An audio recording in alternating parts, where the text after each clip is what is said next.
ठीक है बेटा? Yes sir. चार्ज भी उतना ही बेसिक है जितना बेसिक मास है, इसलिए चार्ज को डिफाइन करना भी बहुत मुश्किल है। तो क्या करें? तो हम लिखते हैं, कुछ तो लिखना पड़ेगा ना, ऐसे थोड़ा ना बेटा डिफाइन नहीं कर सकते चलो आगे बढ़ते हैं, ऐसे तो करेंगे नहीं, कुछ ना कुछ तो लिखेंगे ना। तो क्या लिखा हमने? हमने लिखा charge is a property of matter, property of matter, ये मैटर की प्रॉपर्टी है, एक प्रॉपर्टी है, due to which it repels और अट्रैक्ट अदर चार्जेस, जिसकी वजह से दूसरे चार्जेस को अट्रैक्ट करे या रिपेल करे, उस प्रॉपर्टी को चार्ज कहते हैं। मतलब अब से सोचो, चार्ज को डिफाइन करने के लिए चार्ज का यूज करना पड़ा, इसलिए डेफिनेशन उतनी अच्छी नहीं है। समझ में आई बात? हाँ या ना? Yes sir. तो property of matter due to which it repels और attract other charges is called a charge. ये हमारा चार्ज का डेफिनेशन है। ये चार्ज कितने तरीके के होते हैं? There are two types of charges. कितने तरीके के चार्ज होते हैं बेटा? Two types. उनका नाम क्या है? Sir positive negative. Positive negative. Positive and negative. ठीक है, समझ में आई बात? Yes yes sir. एक्चुअली कोई भी जो मैटर है, matter is made of molecules and molecules are made of atoms। या तो डायरेक्टली प्योर एटम से भी मैटर बन सकता है, नहीं तो एटम्स, कुछ एटम्स जुड़ के मॉलिक्यूल बनाते हैं और मॉलिक्यूल्स से पूरा मैटर बनेगा। ठीक है, मैटर के बहुत छोटे टुकड़े करते जाओ करते जाओ करते जाओ करते जाओ करते जाओ, तो ultimately you will arrive at atom.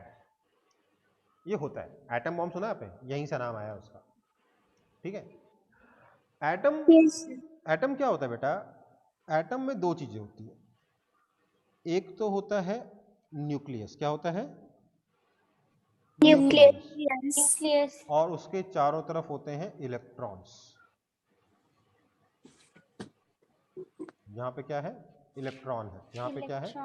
Electron है। यहाँ पे क्या है? इलेक्ट्रॉन है। वैसे तो पिक्चर इसकी काफी कॉम्प्लेक्स होती है, जिसमें आपको काफी ज्यादा सिंपल पिक्चर बता रहा हूँ। ठीक है, बेसिकली एटम के सेंटर पे क्या रखा हुआ है? न्यूक्लियस रखा हुआ है, और बाकी में क्या रखा हुआ है? ई माइनस से क्या रिप्रेजेंट कर रहा हूं मैं? इलेक्ट्रॉन्स को रिप्रेजेंट कर रहा हूं। ठीक है बेटा? Yes sir. ये क्या होता है? ये इलेक्ट्रॉन्स न्यूक्लियस के चारों तरफ गोल गोल गोल गोल घूमते रहते हैं। न्यूक्लियस के पास, न्यूक्लियस है ये, न्यू सी है, एन नहीं है, न्यूक्लियस है। न्यूक्लियस के पास होता है पॉजिटिव चार्ज, खूब सारा पॉजिटिव चार्ज, और उसके आसपास जो इलेक्ट्रॉन्स होते हैं, इसके पास होता है, मैंने ई माइनस लिखा ऑलरेडी, इलेक्ट्रॉन्स के पास होता है नेगेटिव चार्ज। ठीक है, न्यूक्लियस के भी आप टुकड़े कर सकते हो, पर वो टुकड़े करने से मैटर की प्रॉपर्टी बदल जाती है। पर न्यूक्लियस के अंदर भी छोटे छोटे पार्टिकल्स होते हैं। जैसे बाहर इलेक्ट्रॉन है, न्यूक्लियस के अंदर प्रोटॉन होता है और न्यूट्रॉन होता है। ज़्यादा अभी टेंशन नहीं लेनी, ये सब पढ़ोगे तो केमिस्ट्री में पढ़ोगे। ये जो आपका प्रोटॉन है ना, इसके पास होता है पॉजिटिव चार्ज, तो इसलिए न्यूक्लियस के पास क्या हो गया? पॉजिटिव चार्ज आ गया। ये ध्यान दीजिएगा बेटा, आप लोगों ने बायोलॉजी में सेल पढ़ा है क्या? ये न्यूक्लियस और वो न्यूक्लियस अलग है, दोनों के बीच में कंफ्यूज नहीं होना है। आपका सेल बहुत बड़ा होता है इन कंपैरिजन टू एटम, बहुत बड़ा, कंपैरिजन ही नहीं है। समझ में आई बात? सेल वैसे तो एक सेल बहुत ज्यादा छोटा होता है, पर एटम के मुकाबले बहुत बड़ा होता है। समझ में आई बात? Yes sir. तो एटम के अंदर जो न्यूक्लियस है, उसके पास पॉजिटिव चार्ज होता है, क्योंकि उसके अंदर पड़े होते हैं क्या? प्रोटॉन्स। नाम याद रह जाए अच्छी बात है। न्यूक्लियस अंदर क्या होते हैं? प्रोटॉन्स। ठीक है, प्रोटॉन्स के पास कैसा चार्ज होता है? पॉजिटिव। इसीलिए आपके न्यूक्लियस के पास पॉजिटिव चार्ज होता है। ठीक है, जितना चार्ज प्रोटॉन के पास पॉजिटिव होता है उतना ही चार्ज इलेक्ट्रॉन के पास नेगेटिव होता है। ऑल्दो इलेक्ट्रॉन बहुत हल्के होते हैं, प्रोटॉन के मुकाबले 1700 टाइम्स लाइटर होते हैं इलेक्ट्रॉन्स, बट चार्ज दोनों के पास इक्वल होता है। ठीक है, दोनों के पास चार्ज कितना होता है? इक्वल होता है। नेगेटिव चार्ज आता है इलेक्ट्रॉन से और पॉजिटिव चार्ज आता है प्रोटॉन से। ठीक है, जनरली जो हमारा मैटर है ना वो न्यूट्रल होता है। न्यूट्रल का मतलब उसके पास कोई चार्ज नहीं होता है। न्यूट्रल मैटर जो होता है इसके पास number of protons is equal to number of electrons होते हैं। इसलिए नेट चार्ज कितना हो जाता है? 0। समझ में आई बात? जितना नेगेटिव चार्ज है उतना ही पॉजिटिव चार्ज है, इसलिए नेट चार्ज रहता है 0। ठीक है, पर यहां तक कॉपी कर लिया है क्या? Yes sir. Yes sir. आगे बढ़ जाऊं? Yes sir. Yes sir. Okay, पर होता क्या है, एक एटम जो है ना, ये जो एटम था ये इसमें से कुछ इलेक्ट्रॉन्स बाहर निकल सकते हैं। ठीक है, अगर इलेक्ट्रॉन बाहर चले गए तो क्या होगा? नेगेटिव चार्ज कम हो जाएगा, मतलब पॉजिटिव चार्ज बढ़ जाएगा, तो पॉजिटिव चार्ज आ जाएगा। Yes sir. Yes sir. Yes sir. By losing electrons, है ना। वहीं आपका ये जो एटम था ये चाहे तो बाहर के इलेक्ट्रॉन्स एक्सेप्ट भी कर सकता है। ठीक है, एटम छोड़ो, एटम तो मैटर के अंदर है ना, आपका जो भी ऑब्जेक्ट है, एटम नहीं बोलना चाहिए, ऑब्जेक्ट बोलना चाहिए। ऑब्जेक्ट, एटम नहीं बोलूंगा मैं, ऑब्जेक्ट बोलूंगा, एटम गलत हो जाएगा। कोई भी ऑब्जेक्ट के पास जितने इलेक्ट्रॉन्स है उतने ही प्रोटॉन्स है, पर अगर उसने इलेक्ट्रॉन लूज कर दिए तो नेगेटिव चार्ज कम हो जाएगा, तो पॉजिटिव चार्ज ज्यादा हो गया, मतलब नेट चार्ज पॉजिटिव हो जाएगा। वहीं अगर उसने इलेक्ट्रॉन एक्सेप्ट कर लिए, गेन कर लिए, तो नेगेटिव चार्ज इज एक्वायर्ड। कैसे एक्वायर होता है? By gaining electrons. समझ में आई बात? कोई दिक्कत? Yes sir. No sir. No sir. कोई दिक्कत नहीं है, सब समझ में आ गया? No sir. Yes sir. ठीक है, तो नेगेटिव चार्ज एक्वायर होता है बाय गेनिंग इलेक्ट्रॉन। अब आप बोलोगे सर प्रोटॉन को क्यों नहीं गेन लूज कर सकते हैं? लूजिंग और accepting proton is very difficult, क्योंकि वो न्यूक्लियस के अंदर बंद है ना, तो प्रोटॉन को लूज करना या गेन करना बहुत मुश्किल होता है। इसलिए इलेक्ट्रॉन से ही चार्जिंग होती है। चार्ज कैसे एक्वायर होता है? इलेक्ट्रॉन को गेन करने से और इलेक्ट्रॉन्स को लूज करने से। क्लियर है यहां तक? Yes sir. Yes sir.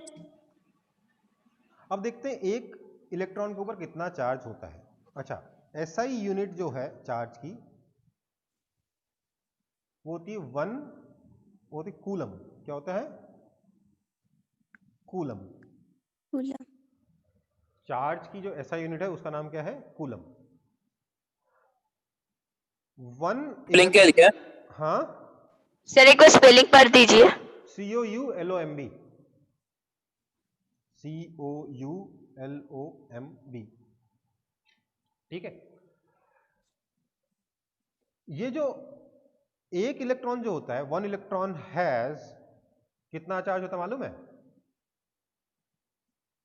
1.6 into 10⁻⁻19 coulomb, और यू कैन अचीव नेगेटिव है ना, तो -1.6 इंटू 10⁻⁻19 कूलम चार्ज। एक इलेक्ट्रॉन का कितना चार्ज होता है? 1.6 इंटू 10⁻⁻19 कूलम। ये नंबर याद रहे तो अच्छा रहेगा आपके लिए। ठीक है, 1.6 इंटू 10 माइनस 19 कूलम होता है, लेकिन नेगेटिव होता है। प्रोटॉन के पास इतना ही पॉजिटिव चार्ज होता है। ठीक है बेटा? Yes, sir. Yes, sir. Okay okay, Yes, sir. तो 1 electron has minus 1.6 into 10 minus 19 coulomb of charges, coulomb of charge. आपको देखने में लग रहा होगा ठीक है 10 माइनस 19 ही तो है, लेकिन सोचिए बहुत ज्यादा छोटा ही है। अगर आप इसको, आपको कितने इलेक्ट्रॉन्स चाहिए होंगे जिससे आप पूरा 1 कूलम चार्ज बना पाओ या 1.6 कूलम चार्ज बना दो? नोट करने लायक बात है ये। 1 कूलम चार्ज, कूलम को C से रिप्रेजेंट करते हैं, 1 coulomb charge is equal to 10 to power 1 coulomb क्यों लिख रहा हूं मैं, 1.6 लिखूंगा, ठीक है ना। 1.6 coulomb charge is equal to 10 to power 19 electrons, है ना। अब 10 टू पावर 19 पता है कितना होता है?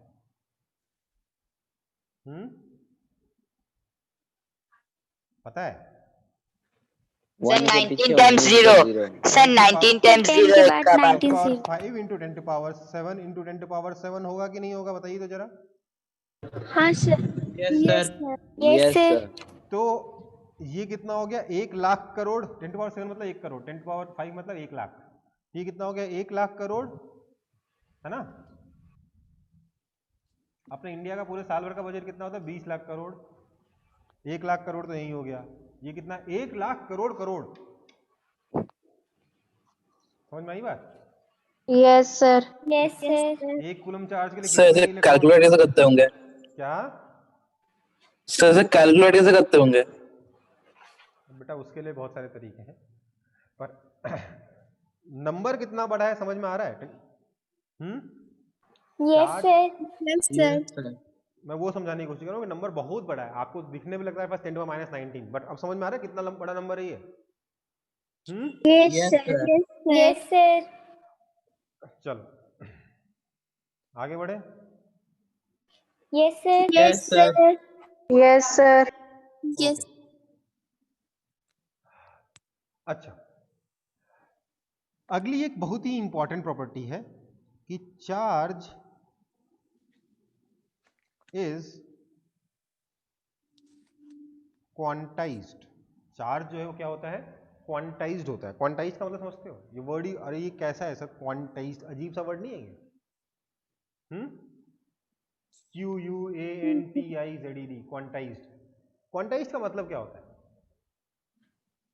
इसको अगर हम Sir, quantity से आने का. हाँ, क्या हुआ? Sir, quantity से आने वाला word. हाँ नहीं, वैसा नहीं है, कुछ डिफरेंट है लेकिन उसी के जैसा है। चार्ज इज क्वांटाइज्ड का मतलब ये होता है कि ये क्वांटम में मिलता है। क्वांटम का मतलब होता है छोटे छोटे पैकेट्स में मिलता है। कहने का मतलब ये है, जस्ट इमेजिन दिस, आप घर में मिल्क का कंजम्पशन तो करते होगे, दूध का कंजम्पशन तो करते होगे। कौन कौन दूध पीता है और कौन कौन नहीं पीता? नालायक कौन है जो दूध नहीं पीता यहाँ पे? सब समझदार हो, सब लोग दूध पीते हो या मम्मी जबरदस्ती पिलाती है? सर सभी पीते हैं। सभी पीते हैं। जबरदस्ती पिलाती है मम्मी? पीते हैं। नहीं सर सर। अच्छा लगता है। ठीक है, सर अच्छा लगता है। अच्छा लगता है। चलो, तो क्वांटाइज का मतलब समझिए, आप दूध पीते तो हो, पर दूध घर में आता कैसे? उसके दो तरीके हैं। या तो दूध वाला आपको घर में दूध देके जाए, है ना, या आप पैकेट खरीदो दूध का, है ना, हाँ है ना। Yes sir. Yes, sir. अगर आपको दूध वाला दूध दे रहा है तो वो जितना मर्जी उतना दूध दे सकता है। वो 400 ml दे सकता है, 500 ml दे सकता है, 450 दे सकता Sir, वहाँ पे पानी मिलाया जाता है. है। वो ठीक है, उसके बारे में बात नहीं कर रहा मैं। लेकिन वो जितना मर्जी दूध आप ले सकते हो कि नहीं ले सकते दूध वाले से? उसने, आपने बोला आधा लीटर दो, उसने आधा लीटर डाला, आप ना ला रहे तो कम लग रहा है, थोड़ा और दे दो तो थोड़ा और दे देता है, राइट? होता है कि नहीं होता है सब? Yes sir. Yes sir. उसका क्या आता है, पानी तो देना है ना। Yes sir. चलो, यस सर। और अगर आप अमूल दूध खरीदते हो, पैकेट वाला दूध खरीदते हो, तो क्या होता है?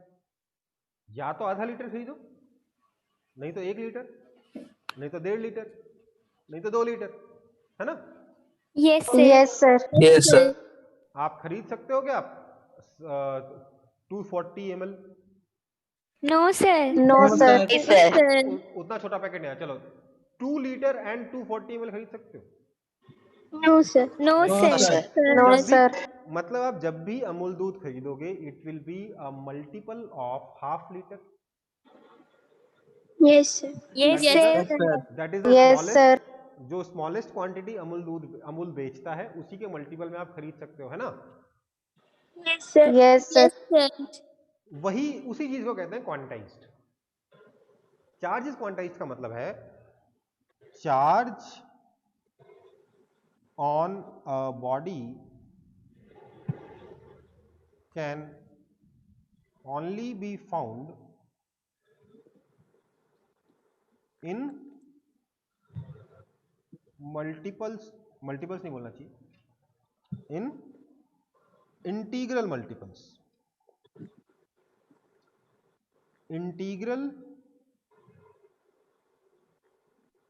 सर आपका स्क्रीन हेजी आ रहा है. स्क्रीन हेजी आ रहा है, बट आज फिर से बारिश नहीं हुई है सर ना? क्लियर है। नो सर क्लियर है यहाँ पर।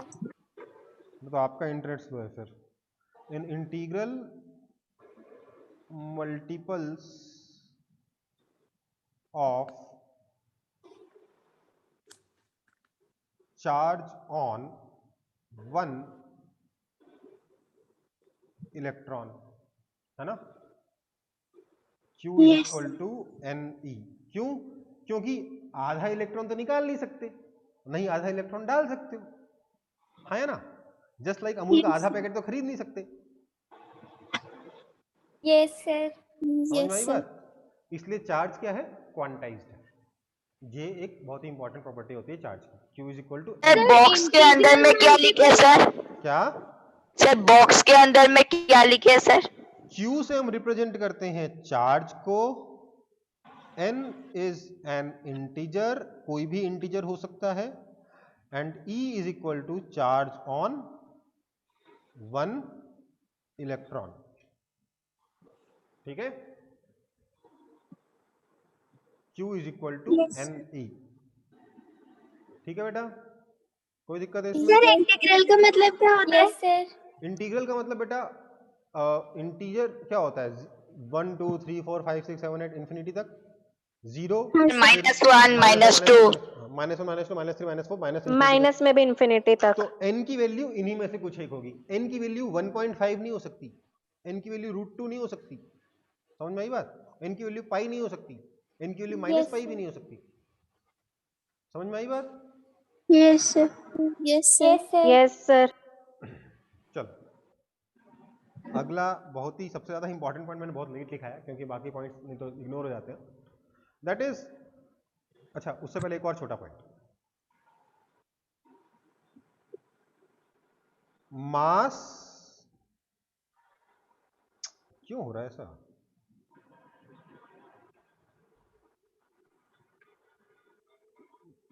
मास can exist without charge, but charge can't exist without mass. Mass charge के बिना रह सकता है पर चार्ज बिना मास के नहीं होगा, क्योंकि चार्ज किस पे होता है? इलेक्ट्रॉन पे होता है. इलेक्ट्रॉन का मास भी थोड़ा सा होता है, बहुत कम होता है लेकिन होता है. आपको पता है मास ऑफ इलेक्ट्रॉन कितना होता है? चार्ज कितना होता है? 1.6 इंटू 10 टू माइनस 19 माइनस 19. और चार्ज कितना होता है? तो मास कितना होता है? Mass of electron is given by, ये सुनोगे तो और मजा आएगा, 9.1 into 10 to power minus 31 kg. Yes sir. ये मास और इतना कम? ये मास और डूबा हुआ है ना? समझ में आई बात? Yes sir. Yes sir. Electron का mass 9.1 into 10 to power minus 31 kg होता है. तो mass can exist without charge but charge can't exist without mass. क्यों? क्योंकि इलेक्ट्रॉन के पास चार्ज होता ही है, प्रोटॉन के पास चार्ज होता ही है. सॉरी इलेक्ट्रॉन और प्रोटॉन दोनों के पास चार्ज होता है और दोनों के पास मास भी होता है, लेकिन यही लिखा हुआ है कि mass can exist without charge. क्यों? क्योंकि there is something called neutron. Neutron के पास मास होता है पर चार्ज नहीं होता, वो न्यूट्रल होते हैं, इसलिए उसका नाम न्यूट्रॉन। प्रोटॉन का मास कितना होता है? क्या? प्रोटॉन का मास? हाँ सर। प्रोटॉन का मास होता है बेटा 1.6 इंटू 10⁻⁻27 kg, 1.67 होता है, ठीक है। प्रोटॉन का मास इसके मुकाबले 1700 टाइम्स ज्यादा होता है इलेक्ट्रॉन के मुकाबले, ठीक है। Yes sir. Yes sir. देखो प्रोटॉन खुश है कि इलेक्ट्रॉन के मुकाबले उसका बहुत ज्यादा मास है, खुद भी पिद्दू सा है, इलेक्ट्रॉन और ज्यादा पिद्दू सा, उसको देख के खुश हो रहा है ना। Yes sir. Yes sir. है ना। तो मास ऑफ प्रोटॉन कितना होता है? 1679 टाइम्स मास ऑफ इलेक्ट्रॉन, या 1678 होता है, मतलब एग्जैक्ट नंबर याद नहीं, बट यहीं कहीं पे आता लाई करता है, ठीक है। चलो ये 1.67 लगा लो चाहो तो। अगला हमारा पास क्या टॉपिक है? Sir main property. हाँ, अपोजिट अट्रैक्ट एंड लाइक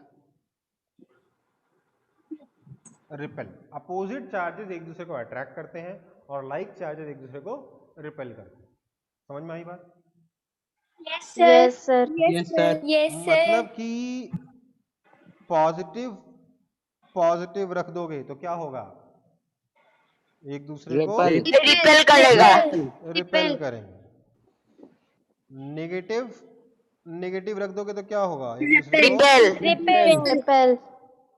अगर मैं पॉजिटिव और नेगेटिव रख दूंगा तो क्या होगा? अट्रैक्ट। और कोई केस बनता है क्या? नेगेटिव और नो सर। नहीं ना। तो ये हमारे पास opposite attract and like repel, ये भी हमारे चार्ज की कुछ प्रॉपर्टीज होती हैं, ठीक है बेटा। Yes sir. Yes sir. Yes sir. आगे बढ़े। Yes sir. Yes sir. Yes sir. Okay, so next let's move on to electricity, या कहना चाहिए करंट इलेक्ट्रिसिटी। करंट इलेक्ट्रिसिटी क्या होता है? It is basically flow of charge. अगर चार्ज फ्लो करते हैं तो हम कहते हैं इलेक्ट्रिसिटी है। जनरली हम लोग देखते हैं ये आपका कंडक्टर में होता है। कंडक्टर आर मटेरियल्स, या गुड कंडक्टर कहते हो आप लोग। गुड कंडक्टर्स होते हैं, दे आर मटेरियल्स जिसमें इलेक्ट्रिसिटी फ्लो कर पाती है। क्यों? क्योंकि उसके पास ऐसे इलेक्ट्रॉन होते हैं जो एक जगह से दूसरी जगह मूव करने के लिए फ्री है। हमेशा इलेक्ट्रॉन्स, कुछ इलेक्ट्रॉन्स मूव कर सकते हैं एक जगह से दूसरी जगह मटेरियल के अंदर, और कुछ इलेक्ट्रॉन्स नहीं मूव कर सकते।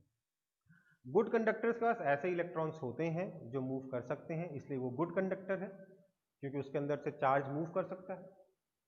जो बैड कंडक्टर होते हैं उनका एक और नाम इंसुलेटर भी होता है। उसमें कोई भी इलेक्ट्रॉन्स जो है वो एक जगह से दूसरी जगह मूव करने के लिए फ्री नहीं होते, इसलिए उसमें इलेक्ट्रिसिटी फ्लो नहीं करती। आप ऐसे इमेजिन कर सकते हो, ये कंडक्टर है, इसके अंदर खूब सारे इलेक्ट्रॉन्स हैं। ये इलेक्ट्रॉन्स इस तरीके से मूव कर रहे हैं। तो इलेक्ट्रॉन्स इधर गए, है ना। तो मुझे बताओ नेगेटिव चार्ज किधर गया? इधर गया। मतलब कि इफेक्टिवली पॉजिटिव चार्ज किधर आया? इधर आया, है ना। Yes sir. Yes sir. तो हम कहते हैं कि करंट जो है वो इधर की तरफ आएगा, लेफ्ट की तरफ आएगा। मतलब current flows opposite two electrons. Current flows opposite two electrons. ये प्रॉब्लम इसलिए हो गई क्योंकि जिसने पहली बार चार्ज डिफाइन किया ना, उसने गलती से इलेक्ट्रॉन का चार्ज नेगेटिव मान लिया और प्रोटॉन का चार्ज पॉजिटिव मान लिया। अगर वो उल्टा मानता इलेक्ट्रॉन का चार्ज पॉजिटिव मानता और प्रोटॉन का नेगेटिव मानता तो दुनिया में कोई फर्क नहीं पड़ता सिवाय इसके कि हमें ये लाइन लिखनी नहीं पड़ती कि current flows opposite two electron. ठीक है, direction of current is opposite two electron, ये लिखने की हमें जरूरत नहीं पड़ती। ठीक है बेटा? Yes, Yes, sir. sir. Yes, sir. है ना? अच्छा, अब वैसे तो चार्ज कंडक्टर के अंदर फ्लो करता है, पर कभी कभार क्या होता है ना कि चार्ज इतना ज्यादा हो जाता है, इतना ज्यादा हो जाता है कि वो नॉन कंडक्टर के थ्रू तो फ्लो कर ही सकता है, वो एयर के थ्रू भी फ्लो कर जाता है। समझ में आई बात? नॉन कंडक्टर तो छोड़ो, वो एयर के थ्रू फ्लो, एयर भी नॉन कंडक्टर है बेसिकली, एयर के थ्रू भी फ्लो कर जाता है चार्ज। ऐसा भी होता है कभी कभार, चार्ज के मूव करने की टेंडेंसी इतनी ज्यादा हो जाती है कि चार्ज जो है वो एयर के थ्रू भी फ्लो कर जाता है। ऐसी सिचुएशन में हमें देखने को मिलता है छोटे लेवल पर स्पार्क्स देखने को मिल सकते हैं और बड़े लेवल पर लाइटनिंग देखने को मिल सकती है। आपने अब एक काम करना, अब आज तक कभी किया है कि नहीं किया मुझे मालूम नहीं, मैंने तो बचपन में किया था, बहुत कंफ्यूज हुआ था, बहुत छोटा था उस वक्त। सर्दी के मौसम में स्वेटर पहन के सोते हो कि बिना स्वेटर के सो जाते हो? सर बिना स्वेटर। मैं तो सर बिना स्वेटर। यहाँ ठंड नहीं पड़ती ना उतनी, सर्दी के मौसम में हम लोग स्वेटर पहन के सोते थे। ठीक है, क्योंकि मेरे को मैं इसलिए भी पहनता था क्योंकि मैं चादर ओढ़ता नहीं था, मेरे को चादर ओढ़ना पसंद नहीं था, मेरे को मुंह ढक दो, मेरे को नींद नहीं आती थी। ठीक है, तो मैं कंबल जो है सिर्फ कमर तक ओढ़ता था, उसके ऊपर स्वेटर वेटर पहन के सोता रहता था, बचपन में, बहुत छोटा था तब क्या था। उसमें एक बार मेरी रात को नींद खुली, ठीक है, और क्या हुआ कि मैंने अपने स्वेटर के पास में, अंधेरा तो था ही, मैं अपने स्वेटर के पास में अपना हाथ लेके ऐसे रगड़ा तो पूरा स्पार्किंग हुआ, पूरा चमका, पट पट करके आवाज आई। कभी देखा किसी ने इस तरीके की स्पार्किंग? Yes, sir. मैंने Yes, देखा है, sir. मैंने देखा है। देखा है। Yes, sir. ये यस सर। मैं उन स्पार्किंग के बारे में बात कर रहा हूं। ये उसमें क्या हो रहा है, क्या हो रहा है, आपका जो भी आपका कपड़ा था, रात भर जब आप बेडशीट पे सो रहे थे स्वेटर पहन के, जब आप रात को करवट बदल रहे थे, तो बेसिकली क्या हो रहा था, आपका स्वेटर का जो वुल है और जो बेडशीट का जो कॉटन है, या हो सकता है बेडशीट किसी और मटेरियल की हो, तो उनके बीच में फ्रिक्शन हो रहा था, रगड़ रहे थे एक दूसरे के ऊपर, है ना? हाँ या ना? Yes, sir. Yes, sir. Yes, sir. रगड़ने से क्या हुआ, बेडशीट के इलेक्ट्रॉन निकल के आपके स्वेटर में आ गए। ठीक है, Yes, sir. तो स्वेटर के पास आ गया खूब सारा पॉजिटिव चार्ज, खूब सारा पॉजिटिव चार्ज आ गया। ठीक है, खूब सारा पॉजिटिव चार्ज आपके स्वेटर के पास आ गया। अब देखो, बॉडीज जो है ना वो न्यूट्रल रहना पसंद करती हैं, ना तो उनको पॉजिटिव चार्ज अपने ऊपर पसंद है, ना उनको अपने ऊपर नेगेटिव चार्ज पसंद है। बॉडीज को अपने ऊपर क्या पसंद है कि नेट चार्ज जीरो हो, ये लोग ज्यादा न्यूट्रल हो। न्यूट्रल होना सबको पसंद है। लेकिन आपके स्वेटर का खूब सारा पॉजिटिव चार्ज है, तो वो चाहता है कि वो चार्ज पॉजिटिव निकल जाए या इलेक्ट्रॉन उसको कहीं से मिल जाए, है ना? Yes, sir. Yes, sir. इसी वजह से जब आप उसके ऊपर हाथ फेरे या कुछ कहीं और आपने हाथ फेरा, तो क्या होता है कि उस इलेक्ट्रॉन का एक्सचेंज होता है, एक ऑब्जेक्ट से दूसरे ऑब्जेक्ट में फटाफट इलेक्ट्रॉन्स मूव करते हैं, इसमें कुछ एनर्जी रिलीज होती है और आपको स्पार्क्स देखने को मिलते हैं, इस तरीके की स्पार्क्स देखने को मिलते हैं। ठीक है, Yes, sir. सर पिक्चर ऐसे आ रहा है। Yes, sir. क्या सर पिक्चर ठीक है सर। सर महसूस कर रहा था, क्या बोल रहे हो? सर कभी देखा नहीं सर, महसूस कर रहा एक था। काम करना, अगली बार एक काम करना, स्वेटर पहन के खेलना, और जब स्वेटर उतारते हो ना तो उससे पहले लाइट ऑफ कर देना कमरे की। ठीक है, दिख जाएगा। समझ में आई बात? Yes, sir. Yes, sir. Sweater उतारते हो पटपट आवाज तो आती है, तो वो आवाज तो सुना Yes, होगा। sir. Yes, sir. Yes, sir. अगर लाइट Yes, बंद कर sir. दोगे तो आपको स्पार्क्स दिख भी जाएंगे, अंधेरे में दिखेंगे, ऑब्वियसली उजाले में तो नहीं दिखेंगे। समझ में आई बात? Yes, sir. Yes, sir. Same चीज होती है लाइटनिंग में, लेकिन बड़े लेवल पर। इसमें क्या होता है, बादल जब आपस में रगड़ते हैं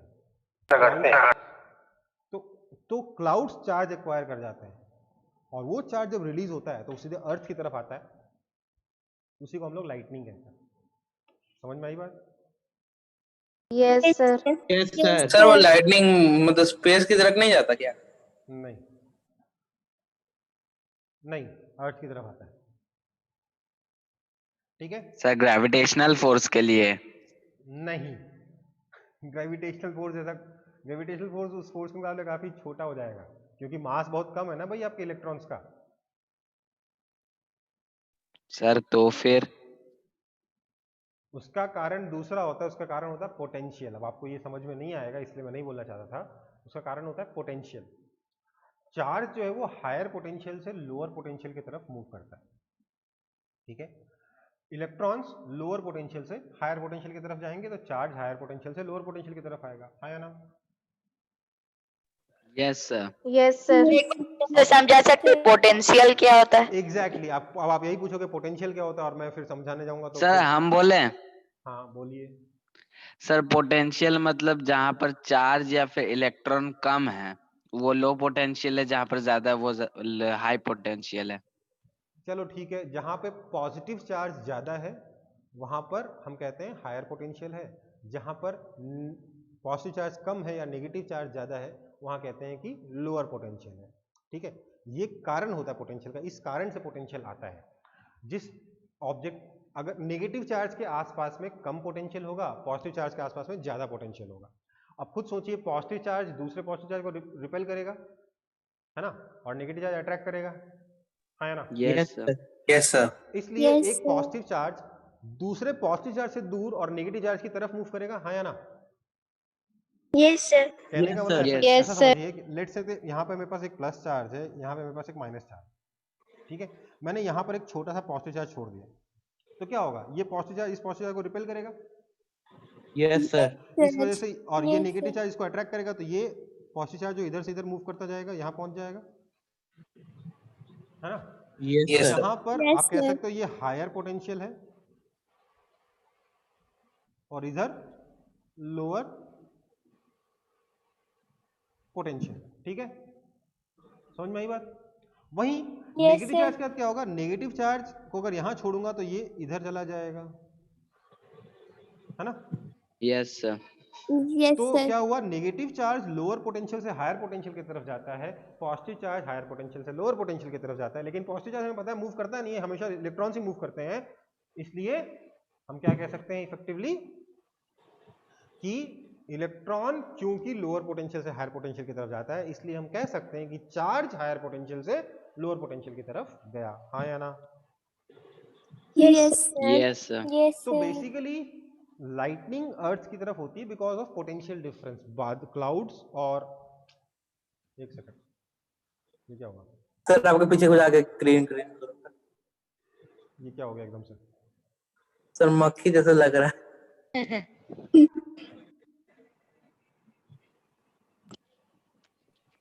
सर किसी ने मधुमक्खी का छत्ता तोड़ दिया। एक सेकंड,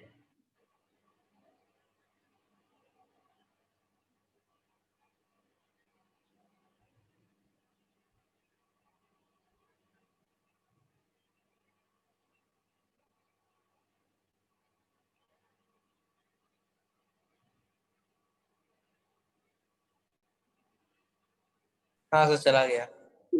Yes, sir. चला गया. हाँ तो मैं क्या कह रहा था मैं कह रहा था कि पॉजिटिव चार्ज जो है वो फिर नेगेटिव चार्ज मूव करता है, हम कहते हैं करंट फ्लो कर रहा है। बेसिकली बादल जो आपस में रगड़े, दो मान लीजिए दो क्लाउड्स आपस में रगड़े, एक क्लाउड ने पॉजिटिव चार्ज एक्वायर कर लिया, एक ने नेगेटिव चार्ज एक्वायर कर लिया, ठीक है। अब जो क्लाउड नेगेटिव चार्ज एक्वायर करके बैठा है उसका बहुत सारा अगर नेगेटिव चार्ज हो गया तो वो अपने अंदर के इलेक्ट्रॉन्स को फेंक देगा कि भाई मेरे को इतना इलेक्ट्रॉन चाहिए नहीं, मेरे को न्यूट्रल होना है, हाँ या ना? Yes, sir. Yes sir. Yes, sir. और जब वो Yes, इलेक्ट्रॉन को sir. फेंकेगा तो वो इलेक्ट्रॉन किधर जाएगा, अर्थ की तरफ जाएगा, क्योंकि अर्थ के पास चार्ज नहीं है या अर्थ का पोटेंशियल उससे ज़्यादा है, क्लाउड से ज़्यादा है, ठीक है, और इसलिए लाइटनिंग जो है अर्थ की तरफ आएगी। कई बार लाइटनिंग एक क्लाउड से दूसरे क्लाउड की तरफ भी जा सकती है, ऐसी बात नहीं है कि कभी नहीं जाती। लाइटनिंग कई बार एक क्लाउड से दूसरे क्लाउड की तरफ भी जा सकती है। मान लेते हैं एक नेगेटिव चार्ज का क्लाउड है, एक पॉजिटिव चार्ज का क्लाउड है, तो नेगेटिव चार्ज से इलेक्ट्रॉन निकला, पॉजिटिव चार्ज की तरफ पहुंच गया। हो सकता है कि नहीं हो सकता है ऐसा? Yes sir. है ना? Yes sir. तो चार्ज का ट्रांसफर हो सकता है ड्यू टू रबिंग, ये बहुत जरूरी है। चार्जिंग कैसे होती है? चार्जिंग मेथड ऑफ चार्जिंग क्या हो सकता है? बहुत सारे मेथड्स हो सकते हैं। मेथड्स ऑफ चार्जिंग आपको भी एक ही पढ़ना है, वो है चार्जिंग बाय फ्रिक्शन। आप ये एक्सपेरिमेंट अपने घर पे भी कर सकते हो, इजीली कर सकते हो, किया भी होगा आई गेस। सर हाथ रगड़ने से। सर हाथ, दोनों हाथ रगड़ने से। दोनों हाथ रगड़ने से अच्छा नहीं होगा।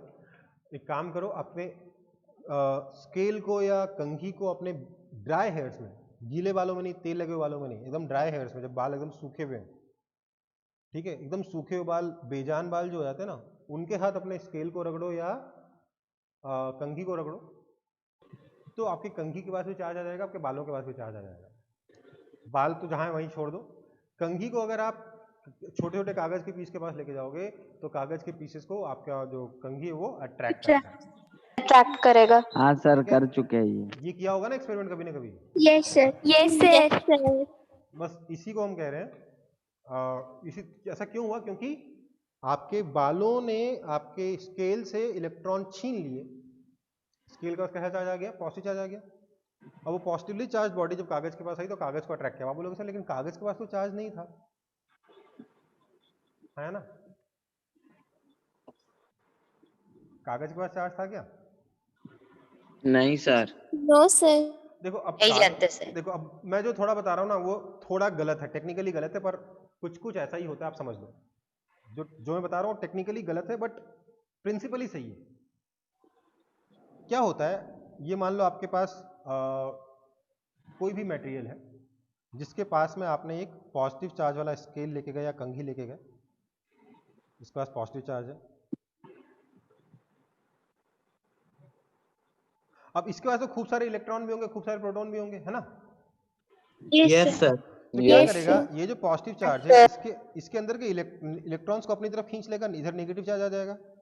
राइट से इलेक्ट्रॉन्स को अपनी तरफ खींचा तो इधर क्या आ गया? पॉजिटिव चार्ज आ गया। Yes sir. अभी भी इसके ऊपर नेट चार्ज कितना है? जीरो। लेकिन अब देखो, पॉजिटिव चार्ज से नेगेटिव चार्ज पास में है और पॉजिटिव चार्ज दूर है, तो अट्रैक्शन भी होगा, रिपल्शन भी होगा। ये जो पॉजिटिव चार्ज है इस नेगेटिव चार्ज को अट्रैक्ट करेगा और इस पॉजिटिव चार्ज को रिपेल करेगा, हाँ या ना? Yes sir. लेकिन क्योंकि नेगेटिव चार्ज पास में, इसलिए अट्रैक्शन ज्यादा होगा और रिपल्शन कम होगा। Yes sir. तो नेट फोर्स क्या होगा? Yes sir. नेट फोर्स क्या होगा? अट्रैक्शन, और कागज को आपका स्केल अट्रैक्ट कर लेगा। समझ में आई बात? Yes sir. Yes sir. Yes sir. इसलिए सर। लेकिन इतना टेक्निकली आपको कभी लिखना नहीं होगा, बस लिख देना कागज को अट्रैक्ट करता, कहानी खत्म। कभी एग्जाम में आ जाए तो इतना टेक्निकल। हाँ बेटा बोलिए।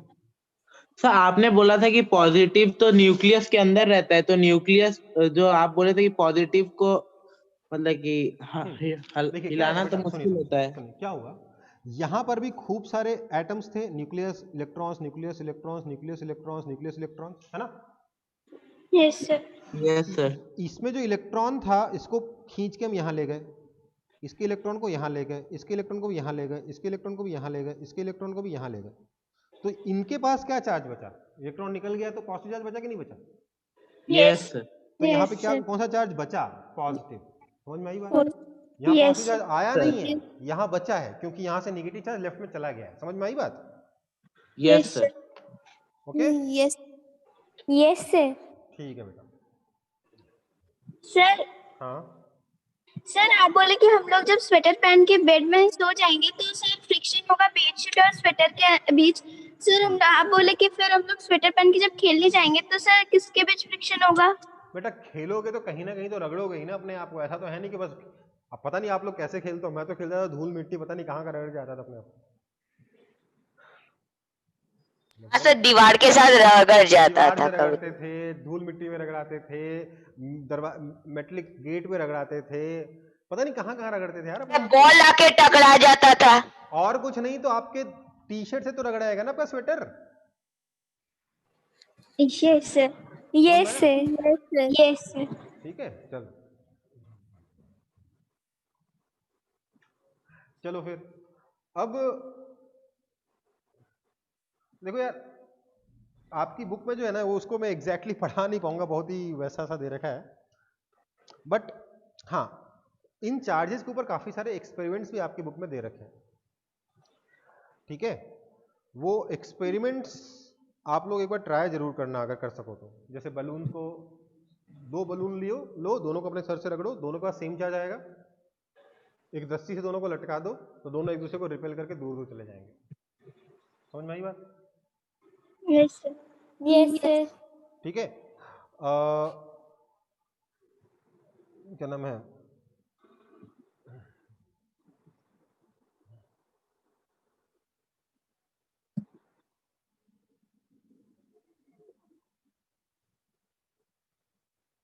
सर सर अगर आएगा कि water is bad conductor of electricity तो सर ट्रू लिखेंगे या फॉल्स? क्या बोल रहे? Water is bad conductor of electricity तो सर ट्रू लिखेंगे या फॉल्स? देखो बेटा, प्योर वाटर जो होता है ना वो बैड कंडक्टर होता है, पर जो नॉर्मल वाटर हम देते हैं, यूज करते हैं डे टू डे लाइफ वाला, वो गुड कंडक्टर होता है। तो सर फॉल्स लिखेंगे? क्या लिखा है, प्योर वाटर लिखा है कि नहीं लिखा? नहीं सर, अगर वाटर सिर्फ लिखा रहेगा तो। अगर सिर्फ वाटर लिखा हुआ है तो भी आप उसको सर टैप वाटर ही कहेगा सर उसको। कंडक्टर ही मानोगे, ठीक है ना? सिर्फ वाटर लिखा तो आप गुड कंडक्टर मानोगे, ठीक है? Okay sir, yes sir.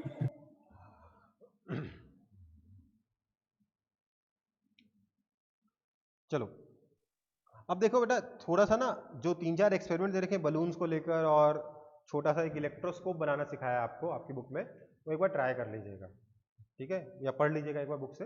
आपको पढ़ाया है ना सर ने, अरविंद सर ने? Yes sir, yes sir, yes sir.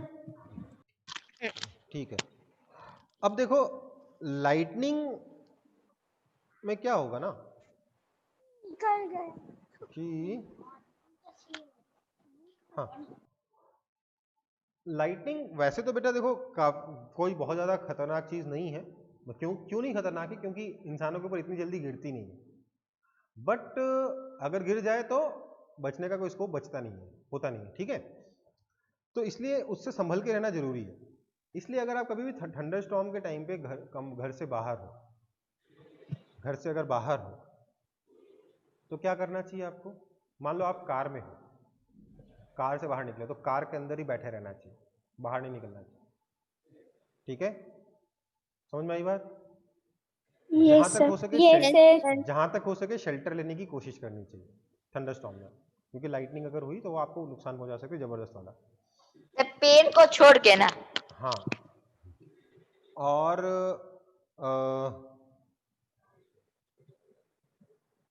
क्या नाम है, अम्ब्रेला वगैरह कोई भी मेटलिक ऑब्जेक्ट कैरी नहीं करना चाहिए। क्यों? जो गुड कंडक्टर्स होता है ना वो लाइटनिंग को अट्रैक्ट करता है, अम्ब्रेला वगैरह कुछ नहीं। गलती से भी ट्रीज के नीचे नहीं जाना चाहिए, क्योंकि ट्रीज पे पानी गिरा रहेगा। पानी गिरने से क्या होगा बेटा, वो पानी प्योर वाटर तो है नहीं, सॉल्टी वाटर है, तो क्या होता है, गुड कंडक्टर होता है। तो आपका जो पेड़ है वो गुड कंडक्टर ऑफ इलेक्ट्रिसिटी बना हुआ है। अगर आप उसके पास जाओगे तो दैट्स वेरी वेरी डेंजरस, उसके ऊपर लाइटनिंग गिरने के काफी सारे चांसेस होते हैं, ठीक है? Yes sir. ओपन व्हीकल्स के पास नहीं आना चाहिए क्योंकि मेटल के होते हैं, लेकिन क्लोज व्हीकल के अंदर रह सकते हो, मतलब गाड़ी कार के अंदर बैठे रह सकते हो, क्योंकि मेटलिक बॉडी जो है ना, ध्यान दीजिएगा, मेटलिक बॉडी बहुत ही इंटरेस्टिंग तरीके से बिहेव करती है। लाइटनिंग को अट्रैक्ट तो करती है, बट सिर्फ अपने बाहर वाले सरफेस पे आने देती है, अंदर वाले सरफेस पे नहीं आने देती। इसलिए अगर आप गाड़ी के अंदर बैठे तो यू आर सेफ, लेकिन अगर आप गाड़ी के से सहारा लेके बैठे खड़े हो तो it's very very dangerous. Bike के ऊपर बैठे हो, इट्स वेरी वेरी डेंजरस। गाड़ी कभी भी मेटल को बाहर से नहीं छूना, मेटलिक बॉडी को। समझ में आई बात? और अगर घर Yes, sir. बनाए हो तो Yes, घर sir. के ऊपर क्या लगाना चाहिए, एक लाइटनिंग कंडक्टर लगा देना चाहिए। एक रॉड लगा होगा जो घर के ऊपर से निकल रहा होगा और दूसरा एंड उसका ग्राउंड के अंदर धंसा हुआ होगा। वो क्या करेगा, लाइटनिंग को आपके ऊपर गिरने से बचाएगा, आसपास की लाइटनिंग को अपने ऊपर अट्रैक्ट करेगा और सीधे ग्राउंड के अंदर भेज देगा बिना किसी को डैमेज किए। समझ में आई बात? Yes sir. Yes sir. Yes, sir हाँ बेटा। सर आप बोले थे कि अम्ब्रेला नहीं कैरी करना चाहिए, वो कंडक्टर होता है, बट सर उसका तो हैंडल हम लोग का प्लास्टिक का होता है। हाँ हैंडल प्लास्टिक का होता है, लेकिन बेटा वो छोटा होता है ना, उतनी सारी लाइटनिंग को नहीं रोक पाएगा वो, थोड़ी बहुत लाइटनिंग को रोक सकता है। समझो वो लाइटनिंग इतनी खतरनाक है जो एयर से आ रही, तो हैंडल से भी तो आ ही सकती है। Okay sir. Yes sir. समझ में आई बात? सर अब आर्टवर्क होने से हम लोग को कार के अंदर बैठना चाहिए या कार से बाहर आना चाहिए? कार के अंदर बैठना चाहिए, कार के बाहर बिल्कुल नहीं, कार के पास में बिल्कुल नहीं, कार के सहारे बिल्कुल नहीं। ठीक है, किसी भी मेटलिक ऑब्जेक्ट को बाहर से नहीं छूना है, अंदर से छू सकते हो, कार को अंदर से छू सकते हो, कोई दिक्कत नहीं। Sir earthquake. हाँ सर आर्टवर्क होने से। क्या होने से? आर्टवर्क। अर्थक्वेक। बेटा अर्थक्वेक में आएंगे ना अभी अभी एक बार में एक चीज पढ़ेंगे ना। चलो, तो लाइटनिंग कंडक्टर घर के अंदर बहुत जरूरी है, और अगर घर के अंदर हो तो you should be away from any kind of wires, मतलब आपके घरों में जो भी वायर्स उससे दूर रहना चाहिए। सारे स्विचेस ऑफ कर देने चाहिए, खास तौर से बड़े अप्लायंसेस के, क्योंकि वो खराब हो सकते हैं। आप लाइटिंग में अगर सारे स्विचेस ऑन रखते हो, फ्रिज ऑन रखते हो, एसी ऑन रखते हो, तो ये सब खराब हो सकते हैं। ठीक है, अगर स्टेबलाइजर ना हो तो पक्के से खराब होने के चांसेस बहुत ज़्यादा होते हैं, बहुत लोगों के खराब होते भी थे। टीवी बहुत लोगों की खराब हो जाती है लाइटनिंग में, इसलिए टीवी का स्विच ऑफ कर देना चाहिए, हो सके तो प्लग को डिस्कनेक्ट कर देना चाहिए। टेलीफोन के वायर से भी दूर रहना चाहिए, क्योंकि उनके थ्रू भी लाइटनिंग आ सकती है। ठीक है बेटा? यस हालांकि अब तो टेलीफोन के वायर किसके घर में होते हैं। हाँ, इंटरनेट के जो वायर होते हैं उससे दूर रहना चाहिए। ठीक है? Yes yes. चलो अब आते हैं अर्थक्वेक पर। अर्थक्वेक नेक्स्ट क्लास में करें, अभी का टाइम हो गया है। अर्थक्वेक नेक्स्ट क्लास में करते हैं। Yes sir. हाँ बेटा। ओके सर, क्या आप ये वीडियो अपलोड कर सकते हैं? ये वीडियो अपलोड हो जाएगा कल। Thank you sir. ठीक है बेटा।